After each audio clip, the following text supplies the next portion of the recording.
SLT Mobitel, the connection. SLT Mobitel, the connection. ලෙන්ගතුකම වැඩි කරගන්න ලව්ජු රුපියල් 50ට අඩු කළා. මාමේ එන්න අපිට එකක් බොමු.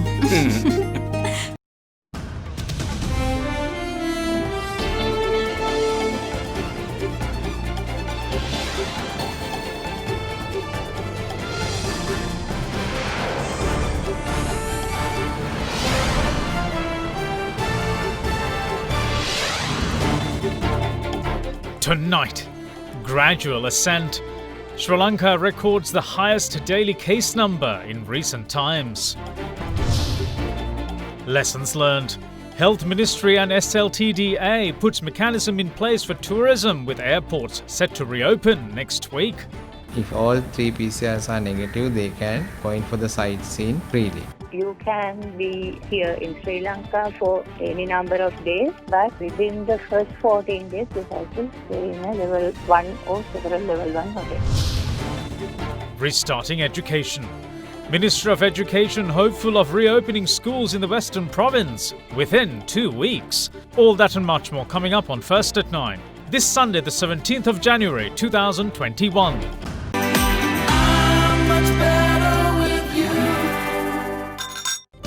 ඇල්කොහොල් අඩංගු hand sanitizer භාවිත කරන්න. ලෙඩ රෝග ඇති කරන විෂ බීජවලට එරෙහිව සටන් කරන්න. හඳුන්වා දීමේ මිල රුපියල් 350යි. From AdaDerana, this is AdaDerana First at 9. Live from Studio 24 in Colombo. Good evening and welcome to First at 9. I'm Dhammik Ekanayak. Now, despite stringent and proactive measures taken by authorities to prevent the spread of the coronavirus within the country, Sri Lanka recorded its highest daily case number in recent times today with 749. With this being the case, Director General of Health Services Dr. Asela Gunawardena urges all institutions to continue to provide the mandatory sanitary facilities since it is the first line of defense in the fight against the virus. Meanwhile, not that long ago, it was confirmed that 8 more COVID-19 deaths had occurred in the country, taking the overall number of deaths to 264. Sri Lanka's daily coronavirus cases have gradually been increasing over the past week, except for Thursday when the daily number of infections fell to 670 from 692 cases reported from the day before. And so far today, 749 fresh cases have been confirmed in the island. Yesterday, however, the country recorded the highest number of daily COVID-19 cases in the recent past with 719. The Gampar district recorded 182 cases, while the Colombo district recorded 152 infections. Meanwhile, 75 of yesterday's COVID-19 cases were identified from Kandy, with 43 confirmed from Kaluthara, 37 from Matale, 22 from Puttalam and 20 from Galle. A further 99 cases were recorded spread across 12 other districts. There were also 85 infections which involved persons whose permanent residence could not be identified. 4 Sri Lankan returnees were also among yesterday's figure. Yesterday we have reported about nearly 700 cases throughout the island, but most of these cases were actually detected by the active surveillance system of the epidemiological unit regionally. Most of the cases came from Vavuniya, Thavalama and all the other places where they have been done the target sampling and they have identified these cases before they spread into the community. So we are actually doing active case detection and picking up all these cases, and we are taking all these cases to the treatment center. We are now at the cluster stage because we have seen there are a few clusters are coming up in several places, but so still we are in a control position that we can detect all the cases, and we are taking all these cases to the treatment center. So if the general public is giving their fullest support, we will be able to contain this disease by our control strategies. It is done by the area PHIs, MOHs, PHMs and the regional directors and the provincial directors, and the hard work they are done at the moment also will be able to contain this disease to this level. In the meantime, there was only one COVID-19 related fatality in the island yesterday. The victim was identified as an 82-year-old woman whose cause of death was stated as an acute heart disease. In the meantime, the Parliament media issued a communique today that all 32 MPs who were PCR tested returned negative results. After 3 parliamentarians tested positive for the coronavirus, 943 persons, inclusive of 32 MPs, were subjected to PCR tests on the 13th and 15th of this month. From the 943 persons tested, just 9 parliamentarian staff members have tested COVID-19 positive. In a separate development, 2 police officers at the police station within the premises of the Temple of the Sacred Tooth Relic in Kandy have tested positive for the coronavirus.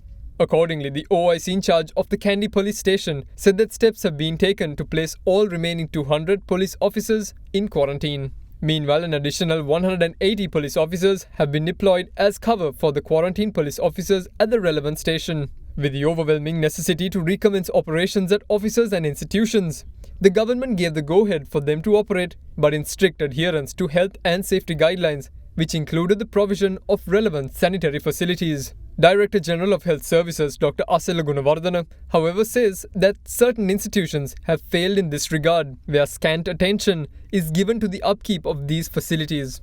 Most of the establishment, they have installed the washing places, but there were no adequate liquid soap or soap is available, or sometimes even the water is not coming through the taps. His Excellency directed and given orders to the Inspector General of Police, send the environmental police and search for these places and to take the remedial actions according to the quarantine law, because this is a prime important of the establishment to carry out the regulation given by the quarantine law and provide all these facilities for the customers who are coming to that place or for the officers, because it will promote the spread of disease if we are not adhering to this health guideline. It is a paramount important to functions all these places as per given guidelines, otherwise we'll have to take a legal action against the institutions according to the quarantine law. As things stand, Sri Lanka's number of COVID-19 recoveries is at 45,171, with a recovery of 425 patients confirmed today. This leaves the number of active coronavirus cases in the country at 7,956. In the meantime, the Epidemiology Unit of the Ministry of Health issued details of high-risk coronavirus areas within the country. The unit released a map based on the categorization of medical officers of health areas on the number of cases reported and the distribution of quarantine centers reported within the last 14 days ending on the 12th of January, with the high-risk areas being marked in red. According to the map, well over 2/3 of the country is at high risk. Pay just 500,000 rupees to reserve your unit today. Mulberry Residence. Now, Minister of Education Professor G.L. Piris believes that most of the schools in the Western Province can be reopened within 2 weeks, after discussions with the health authorities and the task force on COVID-19. During his visit to Kandy, he also said that the government expects to finalise and implement a new constitution before the end of the year. Minister of Education Professor G.L. Piris called on Deputy Chief Prelate of the Malvatta chapter Most Venerable Niyangoda Vijitha Thera this morning at the Malvatta temple. The minister then called on the Register of the Asgiriya chapter Venerable Madagama Dhammananda Thera. Following his audience with the Thera, the minister addressed the media. දැන් අපි උසස් පෙළ විභාගයේ පැවැත්වුවේ නැත්නම් මොකක්ද අද තත්ත්වය? ළමයි තාම ගෙදර. 3,62,000ක් ළමයි විභාගයේ ලිව්වා. දැන් මම කොහොම හරි අප්‍රේල් මාසෙ වෙනකොට මේ ප්‍රතිඵල නිකුත් කරනවා. එතකොට මේ දරුවන්ට පුළුවන් සෙප්තැම්බර් මාසයේ විශ්වවිද්‍යාලයට යන්න සාමාන්‍ය පෙළ විභාගයේ. දැන් දින නියම කරලා තියෙනවානේ. එතකොට ජූනි මාසෙ වෙනකොට අපි ප්‍රතිඵල නිකුත් කරනවා. උසස් පෙළ විභාගයේ ප්‍රතිඵල ලැබීමයි විශ්වවිද්‍යාලයට පිවිසීමයි අතර තිබෙන කාල පරතරය අවුරුදු එකමාරක්. ඒ කියන්නේ දරුවාගේ ජීවිතේ ඉතාමත් වටින කොටස. ඉතින් මේවා අපි වෙනස් කරන්න ඕනේ. මොනවා දේශපාලනීකරණය කරත් රටේ අධ්‍යාපනයේ දේශපාලනීකරණය කරන්න ඕනේ. දුස්සාට සුදුසු තැන ලබා දෙන්න ඕනේ. බස්නාහිර පළාතේ පාසල් තවමත් තියෙන ගැටලු. බස්නාහිර පළාතේ අපි මේ 25 වෙනිදා පාසල් විවෘත කරනවා 11 වෙනි ශ්‍රේණියට. එතනින් අපි පටන් ගන්නවා. බස්නාහිර පළාතේ හුඟක් පාසල් විවෘත කරන්න පුළුවන් තත්ත්වයක් තියෙනවා. ඒ කියන්නේ එතන දිස්ත්‍රික්ක 3න්නේ ඒ සියල්ලක්ම වසා දැමීම අවශ්‍ය වන්නේ නැහැ. ඒ පිළිබඳ මේ සතියේ අපි සෞඛ්‍ය අමාත්‍යාංශයේ බලධාරීන් කාර්ය සාධක බලකාය සමග සාකච්ඡා කරලා ඒ පාසලොත් සතියක් දෙකක් ඇතුළත විවෘත කරන්න පුළුවන් වෙයි කියලා මම විශ්වාස කරනවා. Meanwhile, Minister of Education Professor G.L. Piris also called on Chief Incumbent of the Rajopanarama Temple in Gatambe, Venerable Kappedigoda Sri Vimalathera. Addressing the media afterwards, the minister said that the new constitution will be designed and presented to the parliament before the end of the year. අනුග්‍රහ ව්‍යවස්ථාවක් හදනවා කියන එක පරිස්සමෙන් කළ යුතු දෙයක්. ඉස්සෙල්ලා අපේ විද්වත් කමිටුවපත් කළා. ඒ කියන්නේ ඒකේ ඉන්න උගා නීති මහාචාර්යවරුන්. එයාට විශේෂඥ දැනුමක් තියෙනවා මේ විෂය ගැන. ඉතින් එයාගේ අදහස් උදහස් අපිට ලැබෙනවා තව මාස දෙක තුනක් ඇතුළත. ඉන්පසු පාර්ලිමේන්තුව තුළ ක්‍රියාදාමයක් අවශ්‍යයි. තීරීම් කාරක සභාව සර්වපාක්ෂික. ඉතින් එහෙම කළා අපේ දැඩි අධිෂ්ඨානයක් තියෙනවා මේ අවුරුද්ද අවසානයේ ඉස්සෙල්ලා නව ආණ්ඩුක්‍රම ව්‍යවස්ථාව සකස් කරලා පාර්ලිමේන්තුවට ඉදිරිපත් කරලා ක්‍රියාත්මක කිරීමට. In the meantime, the National Operations Centre for the Prevention of COVID-19 took steps to isolate several areas with immediate effect today. Accordingly, the Gram Niladhari divisions of Gallalua East and Gallalua West, which fall under the police area of Minuanguda, were isolated until further notice this afternoon. Further, the Gram Niladhari division of Warakakmura and Midenia of the Matale police area were also brought under isolation today. Once more, the Mattawa village of the Gram Niladhari division of Dehipitia, belonging to the same police area, were also isolated until further notice.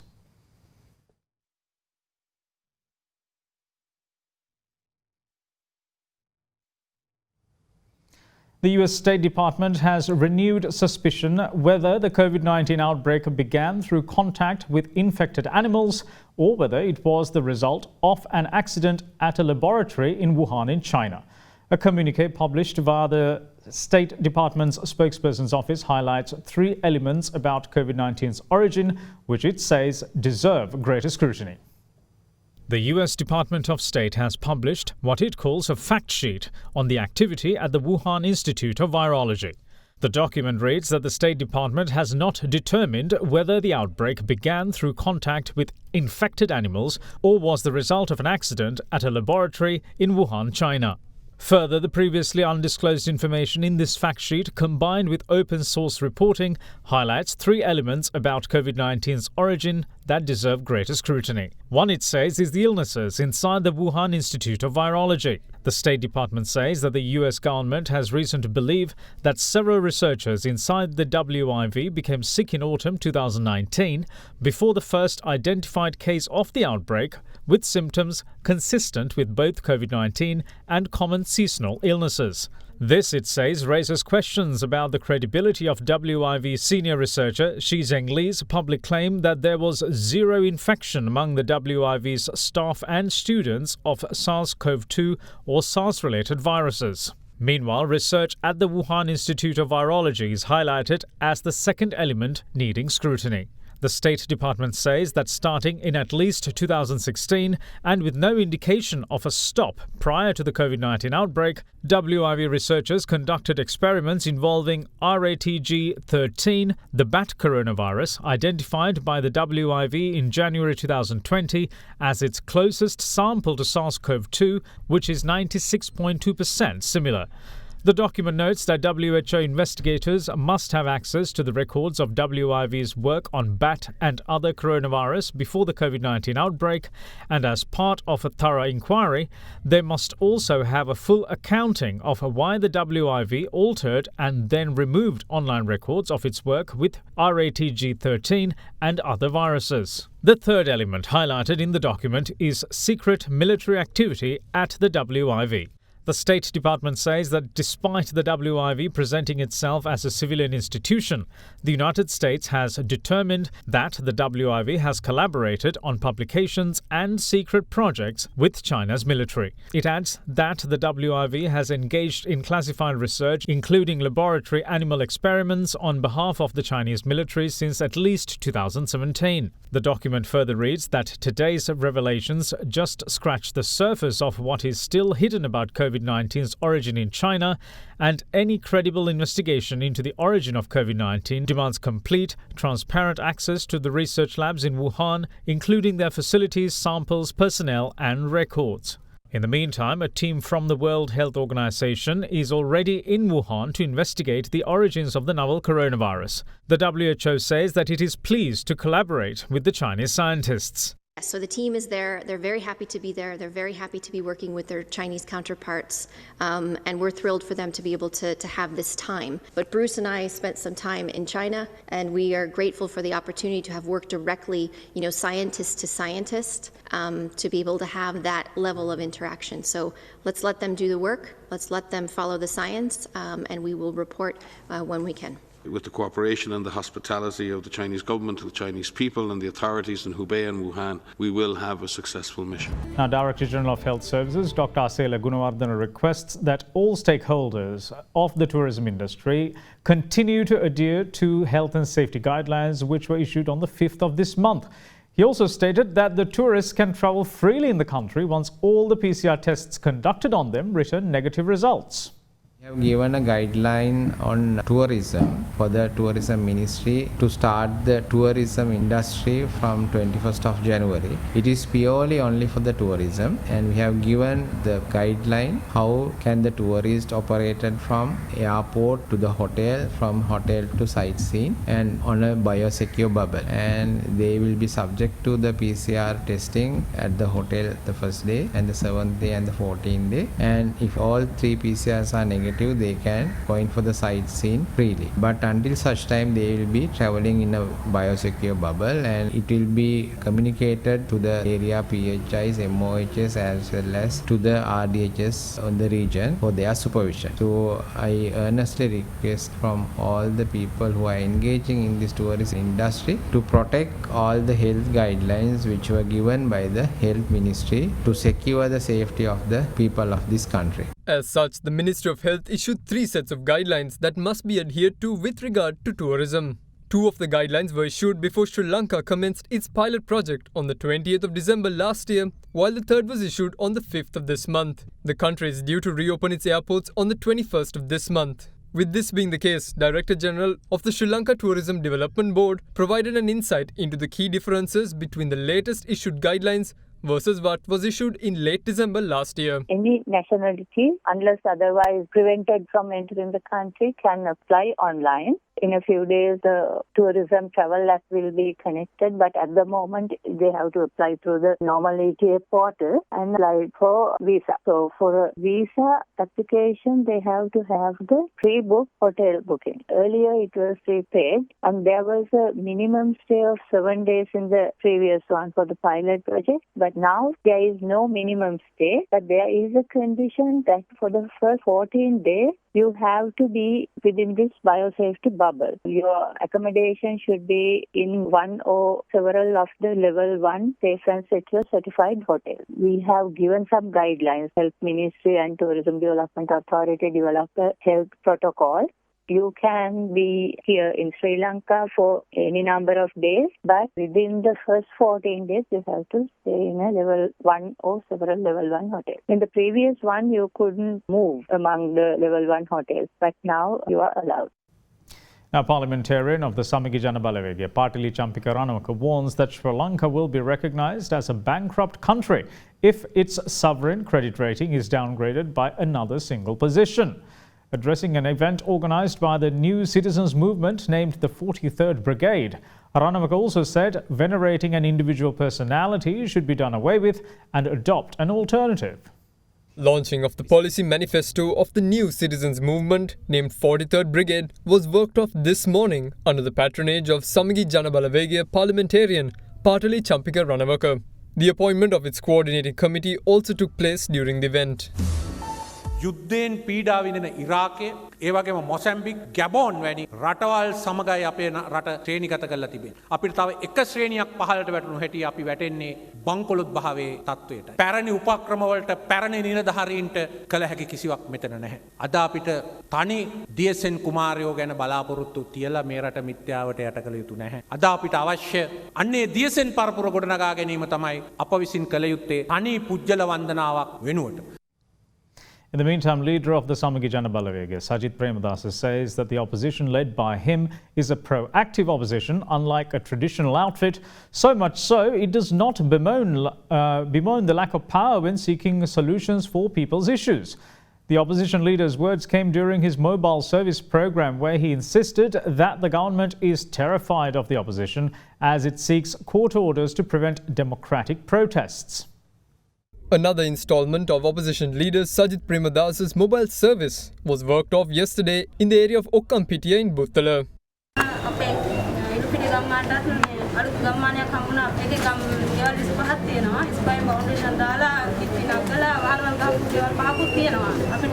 පොර්තුගාලයෙන් 40000යි දැන් හම්බෙලා තියෙන්නේ. ඒවා 9කට හම්බෙලා තියෙනවා තවත් 90000 එච්චරමයි.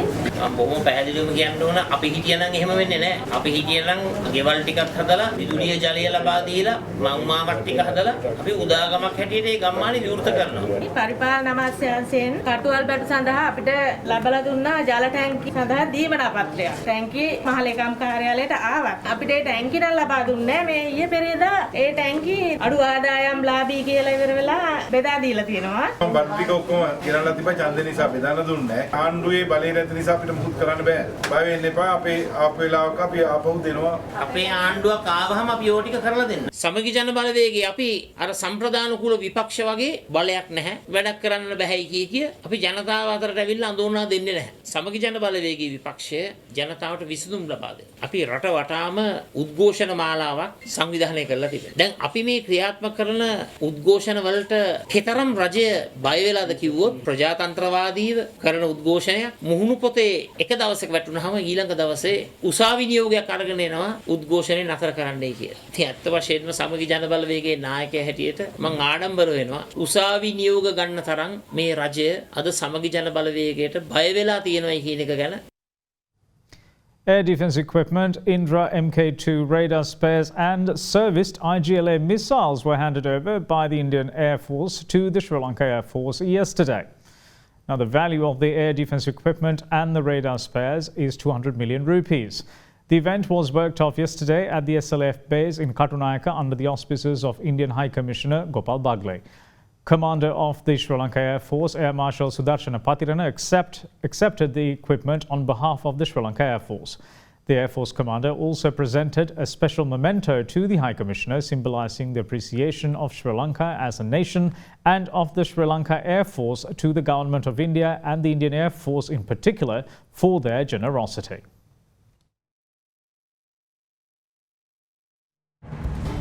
We will see you soon. Bear with us.